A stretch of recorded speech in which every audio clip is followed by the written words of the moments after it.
evening, everybody. It's I, Nick, Pennsylvania, here as I always am with my good friend Brendan Bond. How are you doing this evening, Brendan? I'm doing very well, Nick. How are you tonight, buddy? I'm really good. I'm glad, and I hope everybody had an enjoyable spooky season. I am in a weird place because I am smack between three churches, an abandoned high school, and a crematory, and I think it's just too much atmosphere because I only had about a half dozen trick-or-treaters come by. I think it's almost too spooky, frankly. So So there is that. you're only getting the really dedicated kids Really at that point. dedicated, and I rewarded them with lots of Kit Kats. Yeah, there you go. I actually got probably 2 dozen trick-or-treaters, like groups of trick-or-treaters at my house, which I was super jazzed about. I wasn't sure if I was Yeah. gonna get any, I This is wasn't the sure I was first gonna time get you've anybody. lived in like a Yeah. town. Yeah. So like I got to really I was probably just as excited as they were when they showed up. Now, So on the subject of towns, we have a friend of mine. I work with her. She actually, I like to tell people she stole my job because she has my former position. However, it was some years. But my friend Kate is with us, and Kate is coming from one of my favorite towns. She'll probably be confused as to why. But Clearfield, Pennsylvania is like this really nice, really walkable, cool town. It's got a river. hmm It's got an old department store, antique place. It's got some good restaurants. It's got a theater. It's a cool place, and it is a little isolated. There's Clearfield, there's DuBois, and then there's just like a lot of like little towns that are all really interesting, like hmm Phillipsburg and whatnot. But Kate, you grew up for the most part in Clearfield, and you've got kind of some bread and butter stories, some spooky stories about a place where you lived, and about a school that is no longer around. So how you doing this evening, Kate? I'm doing wonderfully. I've been looking forward to this just because um, like Nick said, I've known Nick for 6 years now, Ooh. and so when I told him about the stories that I had, he was like, "Well, why don't you come on the podcast?" And to give a backstory, I actually learned about your podcast from your former stomping grounds, my current stomping grounds. So that's how this came to be. Yeah, I So, think Brian told you about it. yes. Oh, And then really? Oh, so nice. Kate and one of her compatriots, Todd, apparently they will ride around together and and Todd will ridicule us the whole time. So this is going to be very exciting Fair. for That's everybody fair. involved. Yeah. I gave Yeah. Todd oh my gosh, a toolbox and there was something rattling in it and he cannot find the source of the Oh, rattle. this is And he that claims Todd. it's haunted and Okay. he's like, you guys Yeah. could probably get a good hour out of the rattling toolbox. Hey, challenge accepted. Don't threaten me with a good time kind of Right, That's thing. right. exactly. You were talking about Clearfield, and yes, I did grow up in Clearfield. Long story short, was adopted as a baby from South Korea. So I've been here for 40 plus years with a few, um, with a few ins and outs, going to school in just outside of Philadelphia, and also taking a couple jobs here and there outside of Clearfield. But most of the time, I've been in Clearfield. It is a small town, and I was listening to Nick talk about why it's one of his favorite towns. But at first, I was thinking, well, you need to get out more. But then I realized we do have a great town, and one of the things that I Yeah. really love about it is the spirit that we have, not your kinds of spirits, but the school spirit we have, the hmm town spirit that we have. People here love to come together and help each other, especially when someone's going through a crisis, or actually we will also celebrate each other's accomplishments. I know one of my favorites is from a few years ago when our softball team went to the state championship game, and it happened to hmm be in State College, and it was on a Friday afternoon, and a whole bunch of people from Clearfield, including business owners, took the day off and went to State College to support the team. Yeah. And That's so fortunately, cool. the team won. I mean, that's what you get from a small town. And So I have to say that's part of it. And Clearfield is only a small town from an outsider's perspective because again, as we say so often, our region and really just the northern tier of Pennsylvania in general, a town of like 14,000 people, which I think is about where Clearfield is at, maybe a little less. That's about as big as it gets. And when you hit that like 10 to 14,000 people, that's really when you have a town that has everything you need in Hmm. it. Like there's the hospital, there's all of that. One of the reasons I like it so much, I didn't really spend a lot of time in Clearfield until I was in my previous position. I used to go there for the Indian dances. There would be the Indian dances at the fairground. I would dance at those. But I remember this had to be like a dozen years ago. I had this position that took me all over the Commonwealth, and the agency I had, I won't get too much into it, but basically I had to meet with a family that were in Clearfield. And I got there really early because there wasn't, I just typically through the course of a day, I would have to kill time somewhere. And I would do that in thrift stores and libraries and antique stores. But this day it was just really nice out. And I was just walking around this town, and it was right around 5, which, as Hank Williams wrote, is always the loneliest time of day. Mm. And there were windows open, and I smelled the distinct smell of like chicken pot pie. And I thought, Ooh. I can't remember a time walking through a neighborhood where I would smell the various things cooking at home. And that was just one of those, like, it was like the time I smelled coal heat after all that time. And it's just like, it just You forget gave about it. me Yeah. comforting memories, Hmm. and so there's a lot of things I really like, but I think that moment was the one that made me look at Clearfield. And I think you grow up in a place, I think there's all of us have like a degree to where we're like, oh, I can't wait to get out of this. But sometimes looking at your surroundings with fresh eyes makes you appreciate them. it's funny you mentioned smell because smell is going to play a big role in what I'm going to share a little bit later. Ooh. Oh, So, so yeah, did you want me to share a little bit about the overall theme of what we're going to talk about? sure, go right into it. I mean, so I'm guessing you're going to start at home, or where do you want to We can start? start at home. We can Let's start at start at home. home. Okay. So the two places that I am going to talk about have a common theme to me, and I think that if you if you're like me and you overthink everything and come up with connecting factors, you'll get it. So, the house where I grew up, it was built in 1894. Now, the property was bought in 1892 in the name of Kate Bell, who would be my great great grandmother from my mother's side of the family. So, she and her husband, Singleton Bell, built the house. Fast forward to 1977, that is when my mom and my dad moved into the house. So, in between that time, my mom's grandmother, Emily, she died in the house earlier in 1977. And the grandfather, her husband, F. Cortez Bell Sr., also died in the house, but that was back in 1971. And then my great great great grandmother died there as well. I don't recall the actual year. And interesting enough, there was actually a viewing in the living room in the house as opposed to being at a funeral home or a church. So there's a little history for you. Now this house, you would enter into the main floor, and then there was the basement, and then there's the second floor that has the bedrooms, and then there's an attic. And I remember when I was in that house, I remember going up to the attic, and I remember feeling some kind of way, probably because it's an attic, But being so young, I had no way of explaining what I felt. It just felt eerie and spooky and creepy because it was an attic.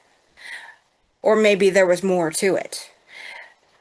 I also felt the same way going down into the basement because it's a basement and things hide in basements. They hide underneath the stairs. They hide in random back rooms. Now, There's this spiders basement, down there.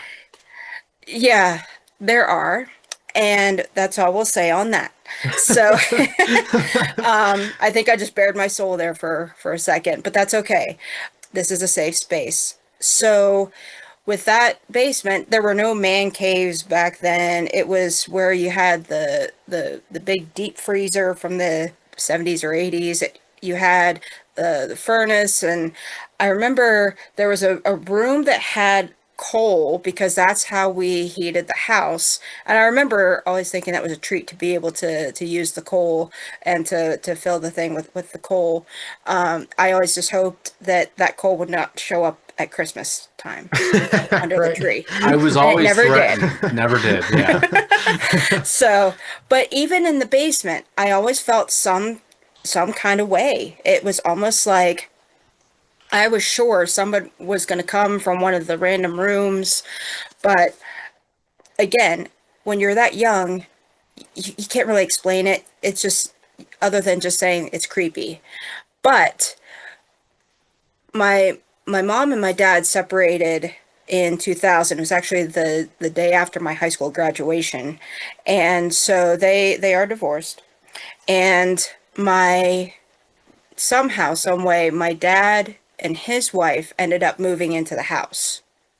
So I guess you could say this is hearsay, but my mom heard from other people in our small town that my dad's wife claimed that she would feel some kind of spirits, and they were not nice spirits. Now think about that. This is a house that was built by my mother's side of the family, and my dad, her ex-husband, and his wife are in the house. So let's think about that. Yeah. I kind of thought it was weird that that's how things played out, just in general, but go on. Yeah, so, but on a positive note, my mom, when she was living there, she's an attorney and she's trying to retire. But when she was there, she would work late into the night and she would say that she would feel a presence as well. And as opposed to feeling a creepy kind of presence, it was a positive kind of presence, almost as if someone was watching over her and just making her feel at peace. It made her feel like she could get everything accomplished. It was just a positive feeling. Quick Okay. question for you, Sure. because you're saying she's working late into the night. So the house was also like her private office. So she did have an office outside of the house, but there are other things that she has to do at home. And then she may, have, I'm going to guess, documents maybe that she was reading Hmm.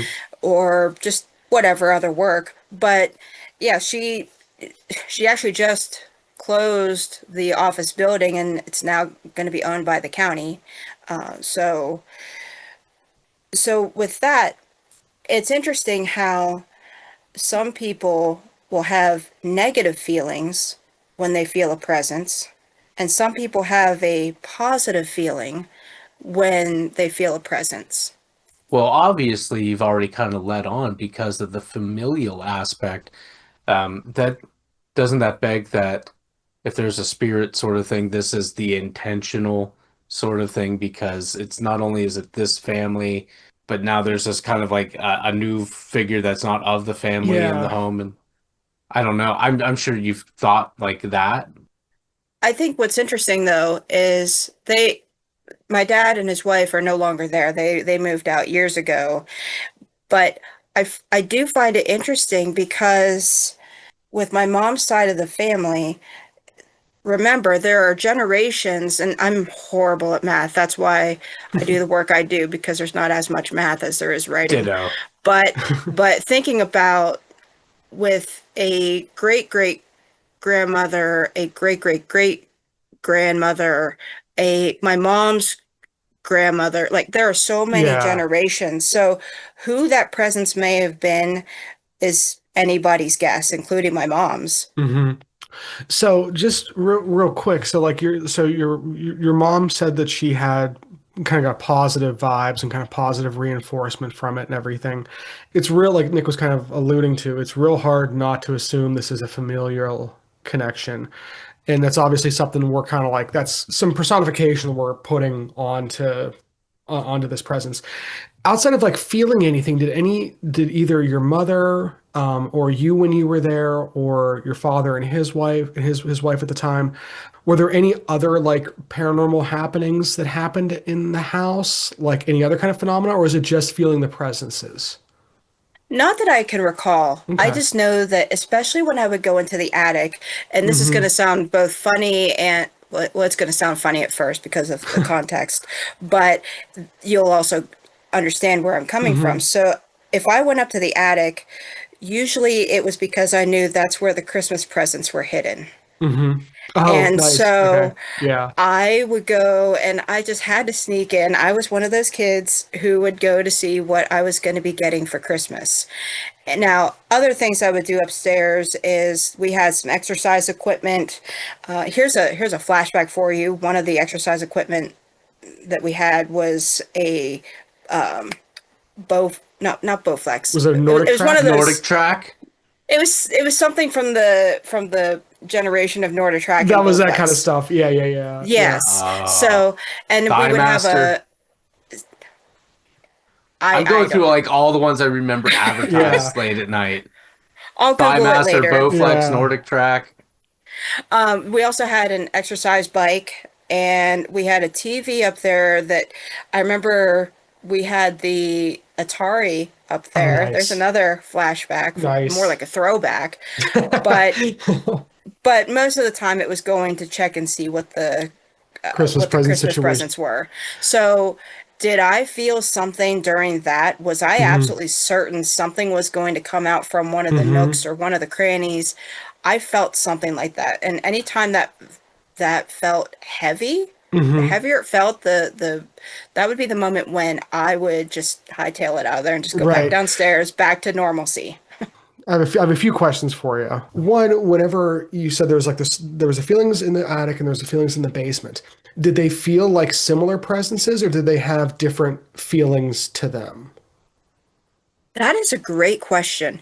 I am I was able to recall the ones from the Hmm. attic more than the basement. Hmm. With the basement, I think it was more, I don't know if you would credit it to watching scary movies Right.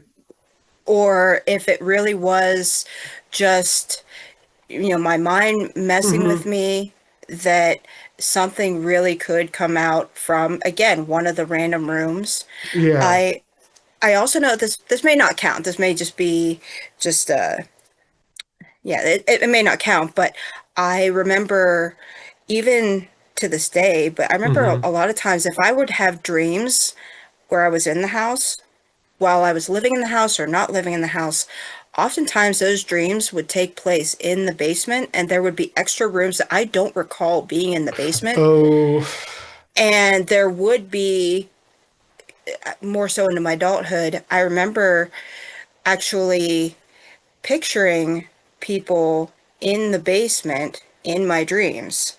So whether or not there's something to that, I'll let you guys So determine. so that I don't know why that creeps me out, because I think there's something to basements, because basements are kind of metaphorical or symbolic or however you want to kind of put it.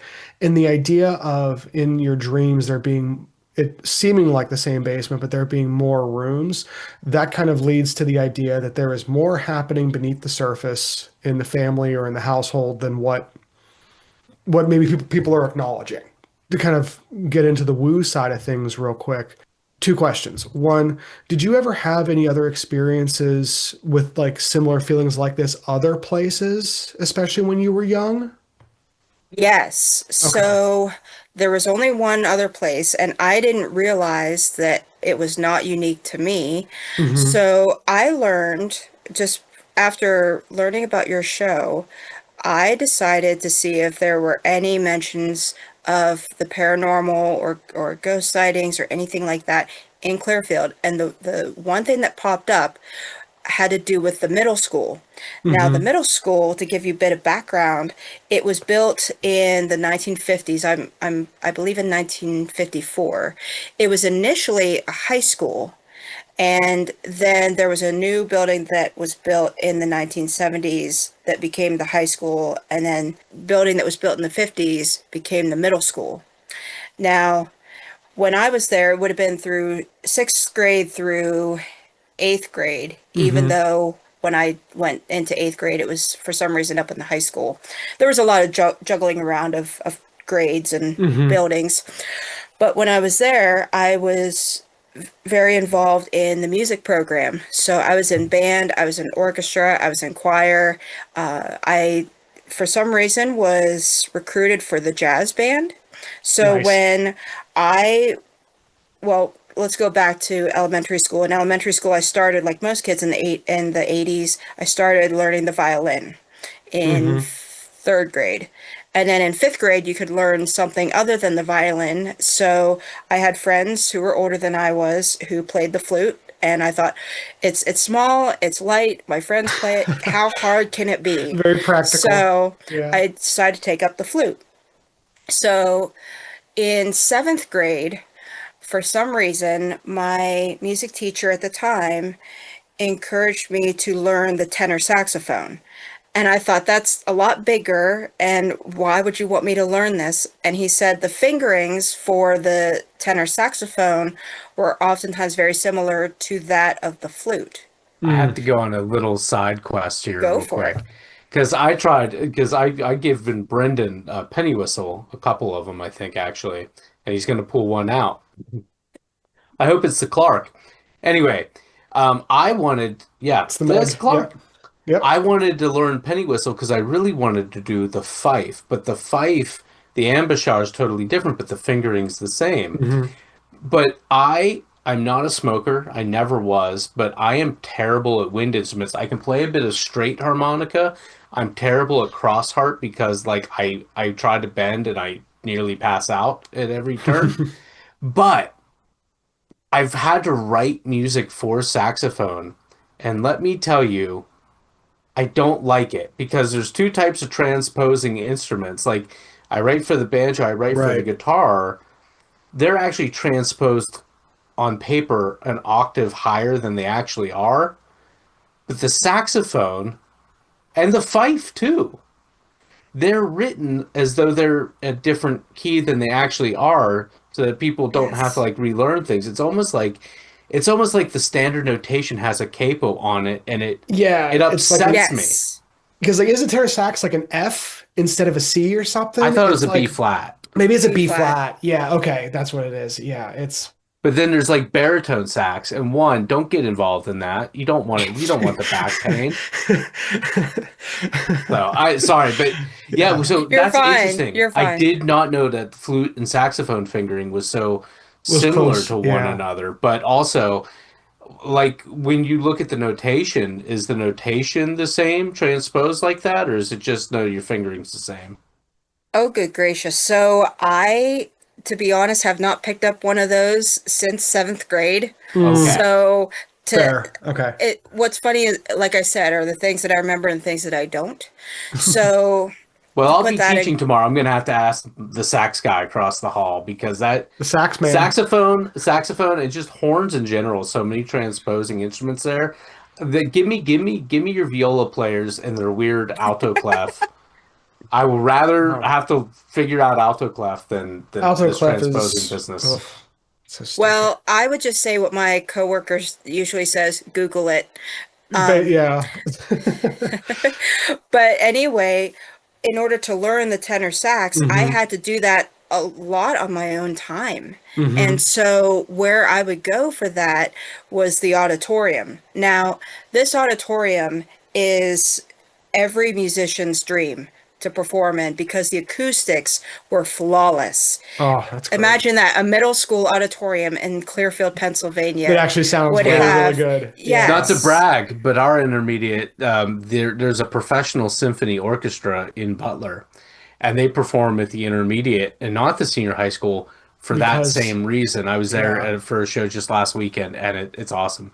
So, but to your point, like so many of these older auditoriums, not that long ago, were really designed not with electric I acoustics don't, in yeah. mind, Yeah. I don't amplified know. acoustics, but Yeah, I mm, don't know what it is about like the brutalist architecture of like schools and buildings like that in the 50s and 60s that like produced really good auditoriums. Because you look at the buildings that were made in the 70s and 80s and they generally sound like garbage. yeah. I'm just saying that they do. I mean, like the college I I will have forward you here, the photos that yeah. Kate sent. Yeah, no, I'm looking forward to that. But yeah, that's you're preaching to the choir, Kate.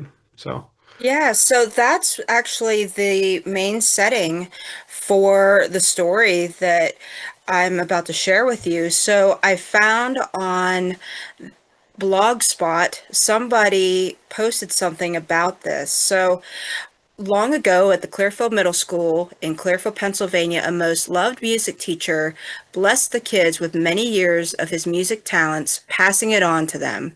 Well, eventually the music teacher passed on, but evidently his spirit has not. There have been sightings of the old music teacher sitting late at night in the school by the night custodians. Hearing the sounds of a piano playing, they follow to investigate. The claim to smell and the distinct odor of vanilla as they approach the auditorium. Occasionally, they have actually seen his apparition in the auditorium playing the piano while smoking his trademark pipe. Vanilla pipe tobacco was his favorite. So when I read that, the craziest thing, so I recalled when I would go into the auditorium, and usually I was on my own. I remember setting up a music stand either on the stage if I wanted to show off, or near the back if I wanted to hide and hope that nobody would hear me as I was attempting to learn this instrument that was not the flute or the violin or the piano, things that I knew how to play already. And I kid you not, I remember, and I think I sent Nick the pictures of the back of the stage, but Yeah, I I'm remember, sending those to Brendan right now. yes, again, I remember feeling something. I remember feeling as if something was watching over me as I was learning to play this instrument. And again, when you're in middle school, first of all, your mind is all over the place in middle school, and who knows how the middle school brain actually works other than neurologists who studied that. I'm not one of those. But I remember not knowing how to explain it, but at least unlike as a kid in the 80s, I knew how to describe what I was feeling. And I remember just feeling things. I remember smelling things. So this is where we talked earlier about smells. I do remember that smell. Anytime you would go into that auditorium, whether it was around the seats or especially in the back, I would smell that as if it were fresh. And I know I'm not the only one because I have a fellow board member, school board member whose husband is also a music teacher now at the high school, but her husband says that he remembers a ghost teacher in the auditorium, and he swore that he could smell the cigars or smell something. And there was a reply to the blogspot post. Someone shared, I went to the school and my friend was in the auditorium in the basement with a teacher, and she said some freaky things happened, but to this day she never told me what happened. And she said at the time she could not see the teacher, so she was alone with whatever or whoever was down there, but by the time she found her way out, the teacher was upstairs waiting for her. But that's all she told mm. me. And I'm just thinking that's rather interesting. One, to know that I'm not alone in my craziness, but also I reached out to the middle school music teacher at the time when I was there, and he recalled what he would deem as normal sounds of perhaps a breeze rattling something loose over the stage area, sounds Hmm. of metal expanding and contracting with temperature changes. Hmm. Oh, and with the Um, boiler system that was there. yes, yes. So, but the only other music teachers who worked in that building prior to our time there that we know of, uh, there was Harold, or no, better known as Prof. Coons. There was Bill Stadmiller, and Carmen Cugini was the other one. And I think there was also another one, I believe, for a short period of time. I'm drawing a blank on their name. It'll come to me later. But it's just nice to know that again, that I'm not alone in these experiences. But again, even though I couldn't exactly explain it, Hmm. what I will say is that very much like what my mom felt in the house, it was a positive feeling. And I find it also interesting that it was happening when I was doing something that involved music. Hmm. And whatever the connection is between the paranormal and music, there's got to be something because it's music and music is connected to so many things. Why not connect it to the paranormal as well? But I think it's really neat how, again, these feelings can be something positive and it can be something that you don't have to necessarily be afraid of. Absolutely. I think that that's one of like the biggest like open secrets about like the paranormal in general is because of like, entertainment and everything and a lot of the shows and Hollywood movies and everything. A lot of paranormal happenings are assumed to be negative or scary. But I think when you talk to people about their personal experiences, especially in ones like what you're talking about, like one is, family stuff and the other is, at school when you're in this instructive, hopefully supportive environment. A lot of times they are positive. Like that's not as rare as some people might initially think. Well, there are Um, some tropes of like the helpful ghosts. I know we've talked oh, about for there's sure. any Yeah. town of consequence down south has the railroad crossing where the kids that were hit by will push the Oh, car yeah. across. And of course we talked like that's not a very unique thing, but that's such a prevalent story. So there are those helpful ghost spirits or and in the elementary school I went to, there was a fire in the mid 80s and somebody had died and there was reports that you would sometimes see her, but Hmm. it was always a positive thing. So I agree. And I know like Jim Harold, who was Oh, cool for enough sure. to have us on, he talks about those being some of his favorites. I always think of it like this. Some of the reasons I ridicule like psychics, supposed psychics, is when they're like, they're saying this, they're saying that, it's always so vague. And it's like, well, my grandma was like this articulate woman in Hmm. life. Why is she now like, oh, it's a name that starts with an S. I'm feeling, why like if this is a continuation of who you are, one, there's going to be good things, but also Hmm. what if all we ever had were negative examples, what would be my motivation to be a decent person if I can continue to hang around the buildings I like to hang around in life, and all I have to be is a jerk, and then I can continue to be a jerk in the afterlife and extend my consciousness longer. With the story about the school teachers or the instructor in this case, given that you know who the previous instructors were, do you have any theories on who this particular story might be referencing? And again, we're making a lot of presumptions by saying about all this, obviously, but do you have any thoughts or theories on that? Sure. So I did do a little bit of research on the previous music teachers, and I know that some folks do remember Prof. Kuhn, and I'm gonna take a guess that really any music teacher that put their whole heart into it would Right. make learning music a positive experience.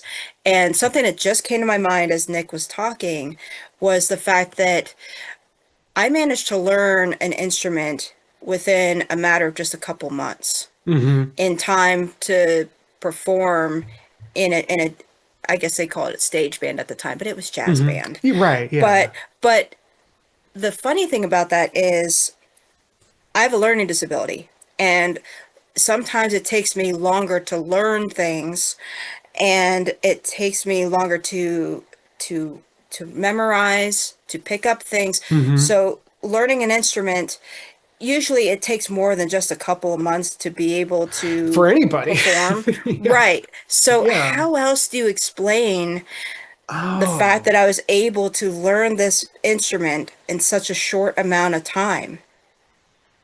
that's fascinating. I didn't realize that element of it. Okay. So I really like the idea of a ghost music instructor giving you like whatever little bit of like oomph or push it takes to like get those things across to you to help you perform. What grade were you? You said seventh? Seventh grade. Yeah, I mean like at that age, like we're pretty malleable when it comes to stuff like that.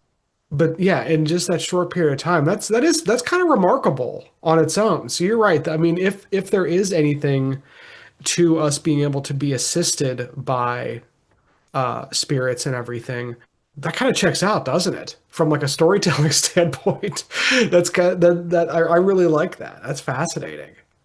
Now, do you feel like you've ever so like you've had these positive experiences with all these, with these different, again, what we're prescribing as familial or instructional entities. Have you ever run into anything else that wasn't positive? For me personally, no. Okay, I it's a good I thing. guess the other thing that makes me wonder if the reason I see this whole thing from this perspective is, and funny enough, it was probably around when I was in middle school that I saw the musical The Secret Garden. Uh, And a lot of the storyline for The Secret Garden revolves around ghosts. And there's a Yes. line that Dr. Craven, yeah, that Dr. Craven says that there are only ghosts if someone alive is still holding on to you. Yes. That was And one of my something about favorite that, books as a kid, yes, by the way. yes. So that's, for some reason, that matches where my mind goes when I think about my experiences, especially with what's happened at the house hmm. and what's happened at the school, if that makes sense. No, it makes sense. And one of the funny things we've talked about a lot is like we joke like ghosts weren't even invented until like the Edwardian times. Because when we look at ghosts today, most ghost stories are like from the American Civil War, so like mid 1860s through really we get some like 1970s ghosts, but mostly it's in that time frame. But we've joked about like, well, why don't we see ghosts of cavemen and Neanderthals and ghosts of like the early Renaissance and whatnot? Or why don't we see ghosts along the old Silk Road walking and everything? Like we don't. And that's because when we are thinking of a thing, one, we have an archetype in our head that's determined by Hmm. media, but also if we are I think of your example, we are in a home that has been connected to our family for 100 years, and we walk through the home and we know the time period. We've seen photos, we've seen the words and heard the stories of these people, and so when we see or hear something and we attribute it and we pull their image forward, and I think that's why we don't see you know, ghosts of 500 years ago. We don't Well, know. Or so rare yeah. are those stories. Right. No, they are rare, and I think that like not to get too far in the weeds too quick with this, obviously, but like I think that this also kind of points towards like both the not the tropes, but the ideas of the co-creative element to the paranormal, that either we are somehow influencing the phenomena in some way, because like in your experiences, Kate, you can see some elements of that in like you were when you were in the attic to look at the to look for the Christmas presents and everything. That's something that deep down you probably knew you weren't supposed to be doing and were afraid of getting in trouble. So the idea of a spirit showing itself to you, like, I'm kind of thinking like how a mother would like scold you for doing something you're not supposed to be Yeah. doing, or in the basement going somewhere. You said like all the coals down there and everything. The basement is often seen as, a place where kids can get hurt, or there's dangerous things down there. There's furnaces, there's, a coal room. So even if those weren't exactly the precise entities, it does point to the idea that we're kind of getting from the entity what we need at that time.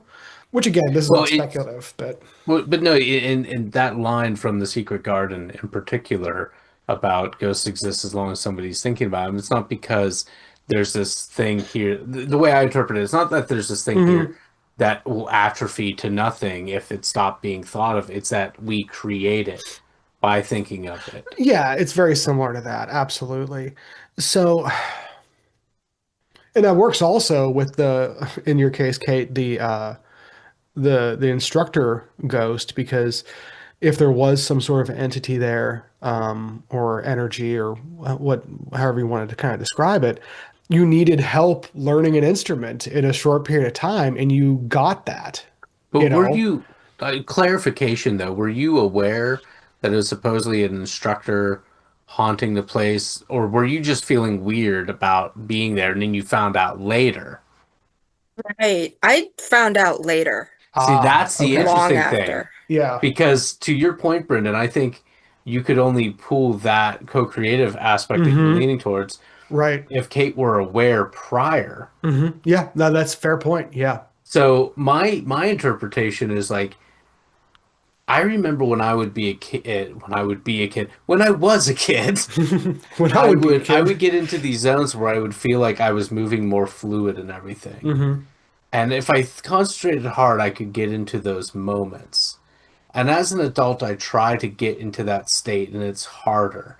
I can imagine being in a setting where I don't feel quite right, but being in that state of flow.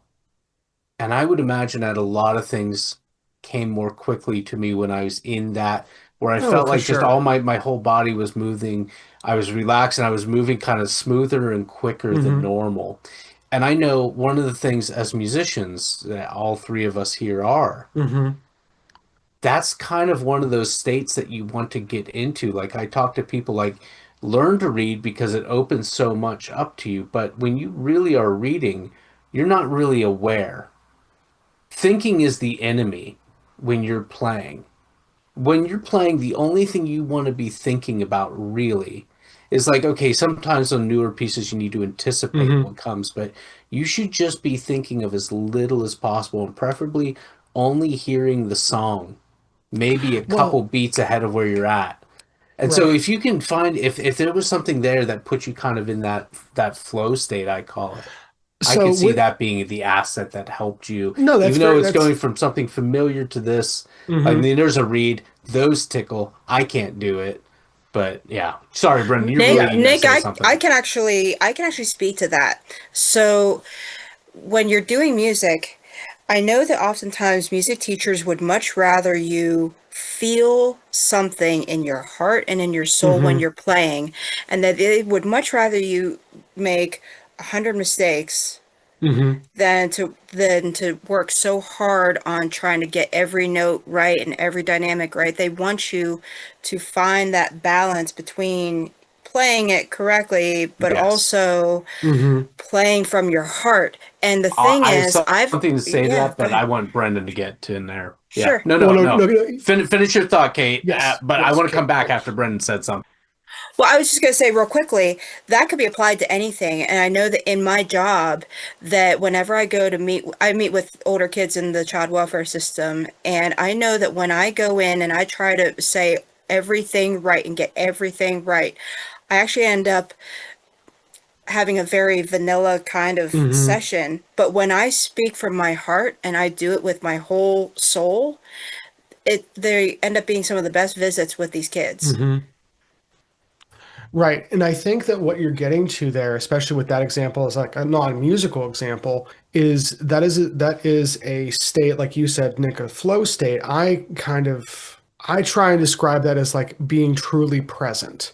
You are not concerned with the past, you are not concerned with the future, you are just simply being, you are existing. You are just existing in this singular time and moment. And you're right, Nick, that if you're doing something like trying to learn an instrument in that state, they've shown that like not only at that age, but doing music and doing it in a environment that's conducive, you actually are building those synapses or building better connections and everything. So if you're going to learn an instrument at that impressionable age, that's actually the way to do it, is to try and be more present and not worry as much. So like that's probably the underlying principle those teachers that you mentioned, Kate, are trying to get across to kids.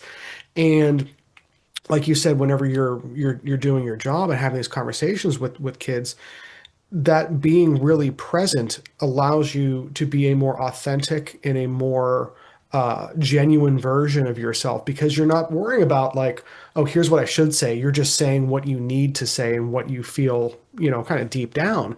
So we're seeing that bridge between authenticity and being present, which I think, like you said, Nick, goes through lots of different areas of life, not just art. Yeah, no, I agree. And I'm going to expand upon that by saying, you both know I'm a professional, but I teach music privately, professionally as well. And to your point about teachers, Kate, I know a couple things I really try to impart very early on is one, it's not as hard as any instrument's as easy or as difficult as you want to make of it, really. Our Western music system only has 12 notes. And they're different pitches, but there's only 12 notes. I can make, because I play a lot of fretless instruments like banjo, fretless banjo, and steel guitar, that you have like neutral notes, like the neutral third, but let's not get in that. You only have 12 notes.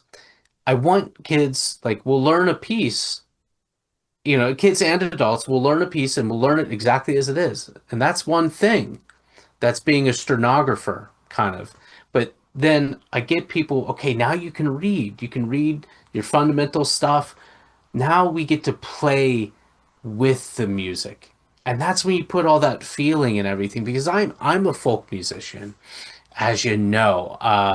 And I can read and I can sight read for a couple instruments decently, and but there are so many different ways of playing any one tune.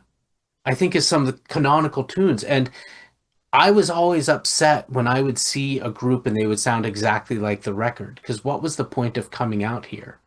So yeah, you learn your fundamentals, your foundations, you learn your instrument, you learn to read, and then you don't play the song.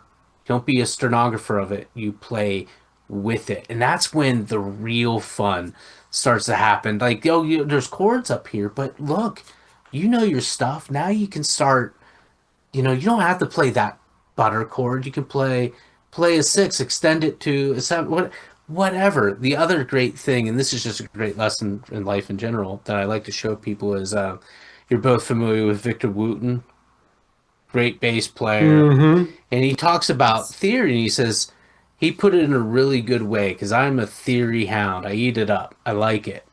He says theory is like the toolbox in the trunk of the car. It's valuable, but when I play, people aren't grooving to the key I'm playing in. They're not appreciating my theory knowledge. They're into the music, into the soul, into the passion, into playing with it. And he demonstrated that really well. He had a guy playing kind of a groove, and he starts laying down on top of it, and he's not even finding the key yet, but he finds himself, and then he plays a sour note, and the guy points at it, and he's like, well, see, there are no wrong notes if you know how to resolve it. And he's like, when you pointed at me when I played that non-diatonic note, it got your attention.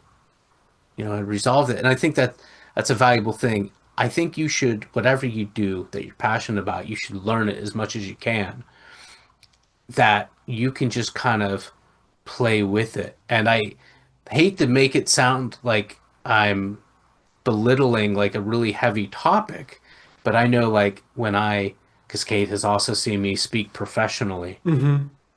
and I can't tell you what I'm gonna do 10 minutes before I start doing it. I got an idea, but to me, like presenting is very much like music. I'm up there. I know all this stuff back here. I've have all these experiences. I'm with people in a room where I know you. Like we've been in the trenches together. We're gonna pull from some of your experiences, and we don't know where this song is gonna go, but I know how to resolve it. And I know Right. like where and that to me is one of my favorite things about what I do is that there is that co-creative thing, and Oh, for sure. we're doing it in our minds, we're doing it all the time whether we're aware of it or not. So like Kate, when you're going up and you know you're not supposed to be going up there and checking out those Christmas presents, you know. So your mind creates this whole thing, and yeah, it's creepy because there's all these angles up here, and there's these stories, and we live in this culture where there's these ghost stories, and we create all of that to be like, I am still the adult who, when I turn the light off at the bottom of the stairs at the end of the night, so like I got to get up the stairs as quickly as I can because vampires. I am a Right. middle-aged man that still runs up flights of steps, and I know it's balderdash, Right. but I kind of love it. But that's Right. the thing, is your mind is always creating these things. There only has to be a vampire there once for it to That's be true. a We sound tactic. So, we are the what was it?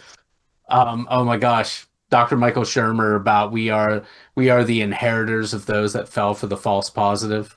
yeah, yeah, absolutely. Absolutely. Now, like speaking of like being sensitive to things, Kate, do you think that like whenever you were younger and having these experiences, do you feel like you were just kind of like more sensitive in general at that time to these things? Has that changed throughout your life? I think there's maybe even a connection to the fact that I was adopted as a baby, if you remember. Hmm. And so are these people blood related to me? No. But it's interesting because going back to the familial angle of this, I was thinking about how, Brandon, you were saying earlier that, let's just call it this, what it is. Sometimes I feel like these these Hmm. presents, I'm sorry, the presents may have been almost like a consequence to an action, like Hmm. finding these Christmas presents or preventing you from getting hurt down in the basement. Yeah. Although in my case, I would have been more afraid anytime I went to the deep freezer to get something because I'm Right. I'm little and I would be more You afraid don't of want falling in, you know. to. Yeah, yeah, But which is but legit. That's legit, but Yeah. thinking about when my dad's wife would say that she would feel something and it was not positive and Hmm. she would feel like these ghosts did not want her there. I thought about how maybe that's like the recurring theme of there are consequences to our actions. But in the words of Paul Harvey, and now the rest of the story, um, on a positive note, I want to clarify that I do have a positive relationship with my dad's wife. She Hmm. is not a bad person, and she's actually very sweet, and Hmm. I get along with her very well. And so even though things may have been what they were back in the day, that is Hmm. not where we are now. And do I think that maybe in some unique way, some Hmm. superficial way, that I'm going to say my mother's ancestors Hmm. have anything to do with how our relationship has evolved into something Hmm. positive? I'll let you be the judge of that. But I just find that interesting By the way, that. add 5 points to Kate for the first Paul Harvey reference that I think we made on this show. No, So but does I that think mean we're going to end with good day? good day. When we No, end, but maybe. yeah, but I know I think that's a really interesting angle on it, Kate, with your father's wife and everything at the time. Is she still in that house? So they actually currently live in Virginia. Oh, you did mention that they. Okay, I'm So sorry. Yeah. they moved out years ago. Okay, because I was going to say, I wonder if she's still having those experiences, trying to draw connections with your current relationships with her and everything. But do you know who's in the house now? There have been, I want to say there was one family that bought the Mm-hmm. house from my dad and his wife. I guess it would have been back, well, we'll just say a few years ago. Right. And that was recently sold to another family, I want to say within the last year. Mm-hmm. So it's gone through different people. Got a few hands. I have not contacted those people since. Mm-hmm. I will say though, the family that bought the house after my dad and his wife left, Mm-hmm. I remember one time, and I don't know why, I don't know what gave me this bright idea, but I wanted Yeah. to see what the house looked like, to Yeah. see if anything looked similar Mm-hmm. to the way my dad and his wife had it. And for the most part, they did leave a lot of it the same. Mm-hmm. But whenever I would go to see my dad and his wife in the house, I do remember, and I don't know why, it's all coming back to me. Right. It's Um, funny how that works. but I remember it feeling different, obviously because of who was Mm-hmm. in the house, but it was never really the most positive feeling. Mm-hmm. It was one of those things where the the second I entered the house, it felt obviously different than when I grew up. Oh, for sure. And Yeah. and whenever I would leave, I would feel a sense of relief. Mm. But when I went to visit it, when there was a completely different family there, I remember it did not feel negative. It Mm-hmm. felt almost like going back in time, even though it looked Hmm. different Yeah. from what I remember it looking like the first time around. It did not feel it did not feel creepy. It did not Mm-hmm. feel dark. It was Yeah. something positive. Hmm. So might that be a similar positive feeling that my mom felt or that I felt in the middle school? Mm-hmm. Do you know what I mean? Yeah. No, that's interesting how that changes like that. And I'd love to know what the current owners, if they have any experiences or feelings about the house. Like it's funny, like I get very like vibe oriented. There's certain times where I walk into certain places and I'm just like, no, like I'm definitely sensitive to certain things one way or the other. Again, I don't know if they're real or not, but I definitely get very legitimate feelings and as far as my experience goes from places. And it's wild how you can expect things to feel one way and you walk in and you're like, oh, actually, this feels really nice in here right now, when you kind of expected it to feel maybe a little bit off.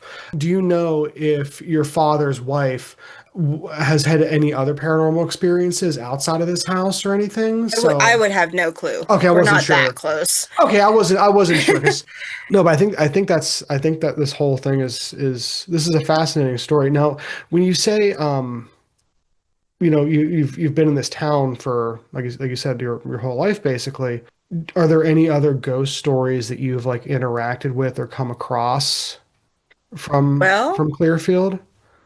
I know that recently at the local library there was a group that came to talk about this very thing. I want to say they were from Mo Valley, Okay. which is not too far from here. Mm-hmm. But I know that they said something about paranormal.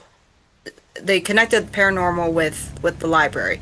I don't know anything about it, Okay. so that'll be something for you to research I was at about to another say time. I have to look into the Clearfield Public Library. Yeah. But look at Now this. there, Oh, yeah. go on, Kate.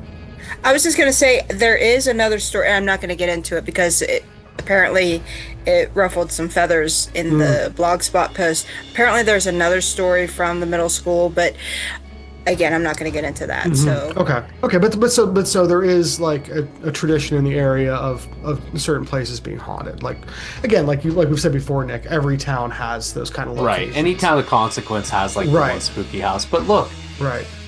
Clearfield, we started by saying like, oh, it is a really positive town that people rally, and even the ghosts Mm-hmm. apparently are rallying around the kids.